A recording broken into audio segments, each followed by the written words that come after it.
Salut à tous, c'est Ellie. Je voulais vous montrer aujourd'hui comment je fais le dessin sans fin. Enfin, une petite partie du dessin sans fin. On va passer peut-être, je sais pas, un quart d'heure ensemble le temps que je dessine un petit peu avant d'aller travailler. Je voulais vous montrer du coup...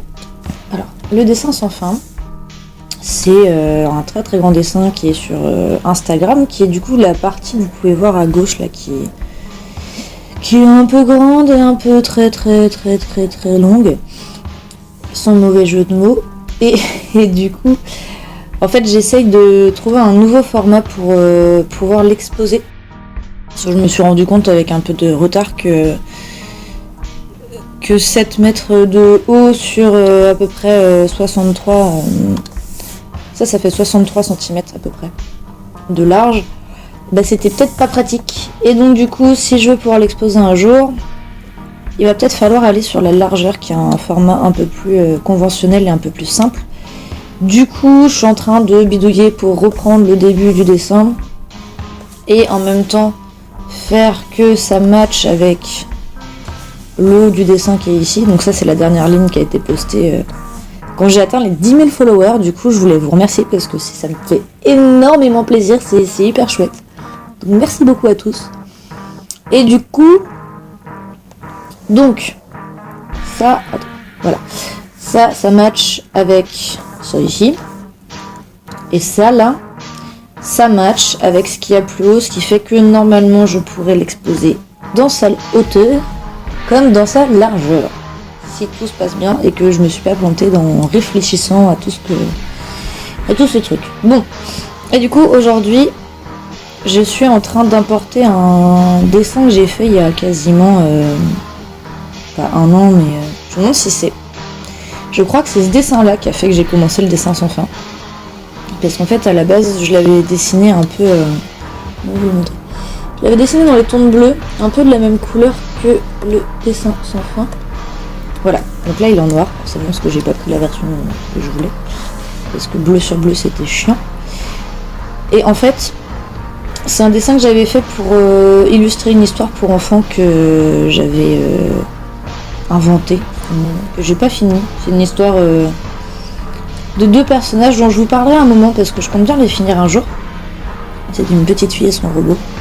Et en fait, je voulais, pour pouvoir ancrer le décor, je voulais pouvoir avoir une idée de là où elle habitait, cette petite fille. Et du coup, j'avais dessiné ce décor là qui était un mélange de ça c'est derrière chez moi, la partie des bâtiments là c'est à peu près derrière chez moi, ce que je vois par ma fenêtre en gros. Attention les stalkers, ne venez pas chercher où j'habite, c'est pas la peine. Et du coup j'avais envie que ça ressemble un peu à un foutoir, un grand n'importe quoi, parce que j'ai envie que les histoires de cette petite fille soient un peu farfelu et un peu dans n'importe quel sens et avec pas trop de logique des fois, à part celle qu'on veut bien lui trouver.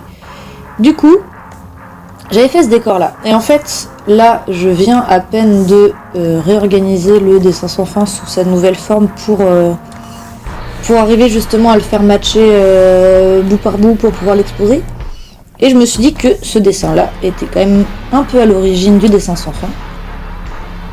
Puisque c'était le trait particulier, c'est la première fois que j'ai utilisé ce trait là. Et donc ce serait intéressant de l'incorporer au dessin sans fin. C'est ce que je suis en train de faire. Et donc je suis en train de me galérer.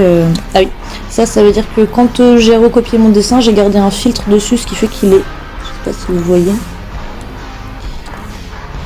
Je sais pas si c'est obvious pour tout le monde, mais moi je le vois. Il est plus foncé ici qu'ici, parce qu'ici j'ai le filtre. Comme si je faisais ça. Voilà.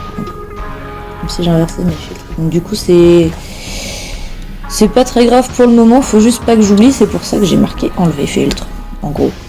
Parce qu'il faut que je réimporte le dessin pour pouvoir l'enlever, donc c'est compliqué, donc j'ai un peu pas envie de le faire tout de suite. Et donc j'en étais où moi ? Voilà, je voulais intégrer mon petit dessin d'avant, que j'aime beaucoup, dans le dessin sans fin. Et du coup, il faut que ça marche. Donc là, j'ai rajouté les fesses de l'éléphant. Peut-être que je rajouterai des conneries dessus tout à l'heure, je ne sais pas encore. Et là, j'ai ma tête de chien avec un collier de fleurs que j'aimais beaucoup. Et du coup, je vais continuer le collier de fleurs tout à l'heure. Et puis ce motif de croix, il va falloir que je trouve une façon de l'incorporer. Parce qu'en fait, à la base, moi j'avais fait toute cette partie-là. Là, je m'étais dit, c'est la fin, je m'en fous. Je comble avec des trucs.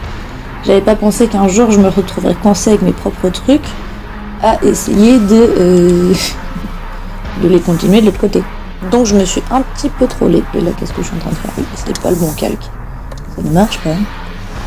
Donc là, aujourd'hui, c'est un peu light parce qu'en fait, j'ai juste à repasser mon dessin que j'avais fait avant. Je vais le repasser en entier. Et après, je pense que je vais le déformer. Donc c'est pas très passionnant pour vous à regarder parce que forcément, vous savez déjà ce que ça va faire, il n'y a pas de suspense. Enfin, vous savez pas ce que ça va faire à la fin. Ouais, c'est beaucoup trop épais. C'est pas ce que ça va faire à la fin parce que moi non plus, je ne le sais pas encore. C'est ça la magie du dessin sans fin, c'est que, en général, je prévois des trucs. Et puis après, ça finit jamais comme prévu. Du coup, on verra bien.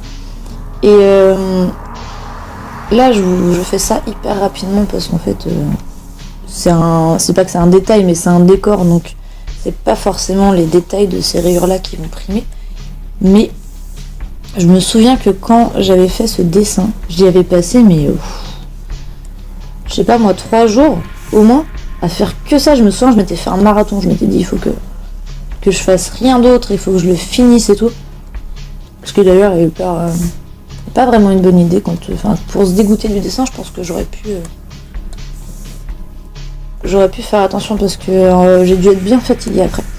Et en fait, contrairement à maintenant où je travaille sur une tablette où l'écran de mon ordi est visible dedans en fait. Donc j'ai vraiment l'impression de dessiner sur un peu comme sur du papier quoi. Je pose le crayon et je vois où ça dessine directement. À l'époque où j'ai fait ce dessin de ce décor pour mon histoire pour enfants, j'avais une tablette bambou, je sais plus quoi, toute simple. Et du coup, c'est la tablette où tu regardes ton écran et tu dessines sur la tablette qui n'est pas du coup au même endroit que l'écran quoi. Et c'était horrible parce que je tremblais tout le temps et chaque trait que là je refais en 30 secondes, même pas en 3 secondes, m'avait pris un temps de fou. Et j'ai dû passer par toutes les phases quand j'ai dessiné ce truc. J'ai dû me dire c'est trop cool, ouais chouette. J'avais l'impression de remplir le défi le plus grand du monde. Et en même temps j'ai l'impression que j'allais mourir et que je dessinerais plus jamais et que c'était horrible et que dessiner ce livre pour enfants allait me prendre 20 ans. Et en fait, ce dessin ça a été le début de beaucoup de choses parce que donc je l'ai fini, j'étais trop contente de moi, je l'ai imprimé. Et je me suis dit c'est bon, il est tout blanc et noir, ça fait un peu vite. Puis je m'étais dit ça ressemble un peu à un coloriage au final, il y a plein de zones à colorier. Et puis moi j'ai envie de faire un livre pour enfants coloré, pour les enfants quoi. Et du coup va peut-être falloir que je le colore.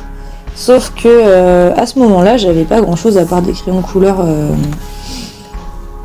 de chez Carrefour. Et j'avais de l'aquarelle que j'avais acheté mais qui était pas forcément de bonne qualité. Du coup il y en avait certaines qui étaient bien et il y en avait certaines qui faisaient des gros pâtés parce que j'avais payé ça pas cher. Et je me suis dit l'aquarelle c'est l'aquarelle, on s'en fout c'est pas cher. Et ben en fait non, il y a l'aquarelle pourrie qui est pour tester des trucs à l'école, et puis il y a l'aquarelle qui fonctionne et qui coûte un peu une blinde que je n'avais pas acheté. Et donc vu que j'avais pas l'aquarelle qui marchait et que j'avais pas forcément les sous, j'ai regardé un peu sur Instagram comment les gens faisaient pour colorer des trucs que j'aimais bien.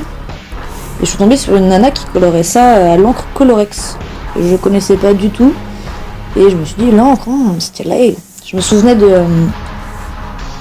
d'un jeu que j'avais quand j'étais petite, enfin que ma soeur avait, je crois. Où c'était des petits panneaux avec des chevaux et des conneries à peindre avec des encres aquarellables. Et c'était plutôt sympa. Du coup, je me suis dit, je vais aller acheter des encres aquarellables. Je vais aller acheter des encres aquarellables Colorex au magasin à côté de chez moi.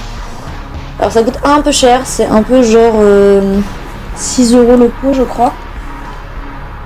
Du coup, j'avais pris 2-3 couleurs un peu fun et j'avais pris le pack de 5 couleurs, donc blanc, noir, cyan, magenta, jaune, qui était à une vingtaine d'euros, je crois, 24, un truc comme ça, ce qui fait que c'était un peu moins cher, il y avait comme une bouteille offerte. Et je m'étais dit, vas-y, cool, je me lance quoi, j'avais des petits pinceaux. Et en fait, ça a été la catastrophe parce que c'était la première fois que je testais ça, donc j'ai dû mettre trop d'eau et j'arrivais pas à savoir quelle couleur je voulais mettre. J'ai dû l'imprimer 3-4 fois sur du papier 250 grammes, je crois, parce que mon imprimante pouvait faire de mieux, quoi. Mais j'ai pas laissé sécher assez l'encre de l'imprimante et je sais pas si c'était une encre de très bonne qualité ou pas. Ce qui fait qu'à chaque fois que je mettais de l'eau, ça bavait, mais si je travaillais pas assez dans le mouillé, ça faisait des marques et c'était un peu dégueulasse. Et du coup, je crois que dans mes cartons, là, j'ai encore les 4-5 essais que j'avais fait, qui sont tous aussi les uns que les autres. Je m'étais dit, ouais, allez, je me démonte pas, je recommence et tout, je vais écrire une super histoire avec des super dessins. Et après ça, j'ai un peu laissé tomber l'histoire, parce que ça m'a saoulée. Et je me suis dit, attends, j'ai passé 3 jours sur un dessin, j'essaie de le peindre, j'ai investi des sous pour acheter des encres, ça ne marche pas, ça me saoule, c'est pourri. Et au final, je vous racontais tout ça pourquoi. Oui, parce que ce dessin, même s'il n'a pas marché, eh ben, il a été hyper utile. Ça a été le point de départ de beaucoup de choses. Ça a été le point de départ du dessin sans fin, comme je vous le disais. Parce qu'après, je me suis dit, je vais garder ce trait, je vais garder cette couleur. Et puis, je l'avais posté, justement, vu qu'il était grand. C'est un des premiers trucs sur Instagram que j'avais posté en petits bouts. Je l'avais coupé en 9 parties, parce qu'il était carré comme dessin. Et je l'avais posté petit à petit. Et donc là, je me suis dit, c'est pas con d'en faire un très très grand avec cette épaisseur de trait là, avec un peu cette couleur, et en petites parties, comme ça. Donc, début du dessin sans fin grâce à ce dessin. Chouette. En plus, ça a été le début pour moi des encres Colorex, avec lesquelles j'ai peint tous mes dessins ensuite, et avec lesquels je continue à peindre tous mes dessins, parce que j'ai pas vraiment ressorti ma boîte d'aquarelle depuis. Parce que j'ai pas vraiment acheté d'aquarelle de bonne qualité non plus. Donc, des fois je bidouille avec, mais en général je repasse vite aux encres parce que j'ai augmenté un peu la quantité d'encre que j'ai acheté. Donc j'ai vraiment de quoi me faire une gamme de couleurs assez sympa sans perdre trop de temps dans les mélanges et dans les tests. Et en étant sûr du coup d'avoir tout le temps les mêmes références parce que c'est pas principalement pas des mélanges que je fais. Et du coup, et ben après j'ai peint un peu tous mes dessins avec ça. J'ai dessiné beaucoup de dessins à la main que j'ai ensuite retravaillé sur l'ordi pour avoir ce trait toujours pour être hyper régulier. Et que j'ai réimprimé, j'ai trouvé une imprimante qui prend en compte le papier 300 grammes. J'ai fait pas mal de tests sur les encres. Et donc du coup, ça ne bave plus quand je laisse sécher au moins une journée. Parce que dans le doute, j'en ai marre de gâcher des feuilles, de gâcher des dessins. Juste parce que c'est pas assez sec. Et du coup, tous les petits dessins d'objets, de nana avec des marinières, de tout ça là, ça a été fait de la même façon. Et donc c'est grâce à ce petit dessin. Et en plus, l'autre jour, je l'ai retrouvé. Je me suis dit, tiens, mais c'est vrai que j'avais fait ça, je pourrais le mettre dans le dessin sans fin, parce que du coup, ça me permettrait d'aller intégrer ce dessin qui le mérite complètement. Et en plus, c'est un décor donc je vais pouvoir jouer avec. Et en plus, j'aurais qu'à le repasser, donc pour avancer, c'est pas mal, parce que le dessin sans fin... je sais pas si vous avez remarqué, entre le mois d'octobre et le mois de janvier, j'ai rien posté parce que je n'avais pas le temps. Parce que là, je repasse, mais ça me prend déjà une plombe. Mais quand je dessine tout sans reprendre mes anciens dessins, ça me prend genre 3 heures, 4 heures, 5 heures, 6 heures, 7 heures des fois, pour chaque ligne. Donc quand les gens me demandent pourquoi t'en poses pas 2, 3, 4 par semaine, c'est parce que je peux pas, parce que j'ai un travail pour payer le loyer et que du coup, passer 35 heures par semaine à dessiner le dessin sans fin, j'adorerais, mais c'est pas possible. Non, je mange pas, sinon j'ai pas de maison, pas d'électricité, pas de tablette, pas de dessin. Voilà. Et donc, pour finir ce que je vous disais, je sais plus. Mais en tout cas, comme vous pouvez le voir, j'avance petit à petit. Normalement, vous devriez avoir une ligne postée dans pas longtemps, voire peut-être déjà postée si je me suis encore pris comme un manche. Si je m'y suis encore prise comme un manche. Et que du coup, j'ai toujours pas monté la vidéo et j'ai posté la ligne d'abord. Ce qui est grandement possible. Enfin bref. Je sais pas si ça vous a passionné comme format. En tout cas, moi, ça m'a fait plaisir de papoter avec vous pendant que je dessinais. Si vous voulez plus de vidéos un peu dans ce style-là, quand je dessine sur la tablette, quand je dessine le dessin sans fin, et sans les mettre en accéléré et en papotant juste avec vous, n'hésitez pas à me dire. Parce que moi, j'aime beaucoup faire ça, c'est assez reposant, c'est pas dur à monter. Surtout si j'accélère pas le dessin. Je sais pas, peut-être que je l'aurais accéléré un peu en fait, quand je montrerai la vidéo, je ne sais pas du tout. Mais en tout cas, si ça vous intéresse, n'hésitez pas à me le dire dans les commentaires. Si vous voulez que je passe 35 heures par semaine, voire plus, à dessiner juste le dessin sans fin, pour en voir toujours plus, et je vous propose d'aller faire un tour sur ma page Patreon, parce que c'est un peu à ça que ça sert. Qu'est-ce que je peux vous dire aussi? Ah oui, comme tous les gens sur YouTube, je peux vous dire de ne pas hésiter à vous abonner, surtout que moi je commence, donc ce serait sympa, ça m'encouragerait à faire plus de vidéos. Et pour tous ceux que ça intéresse, j'ai une boutique en ligne sur internet, dans la ligne de l'internet quoi. Et en ce moment, il y a un petit code promo de 10% que je vous mets en barre d'infos. Si vous voulez aller faire des cadeaux pour les gens que vous aimez. Voilà. Et bien sur ce, je vous fais des bisous. Et je vous souhaite une bonne journée. À très vite.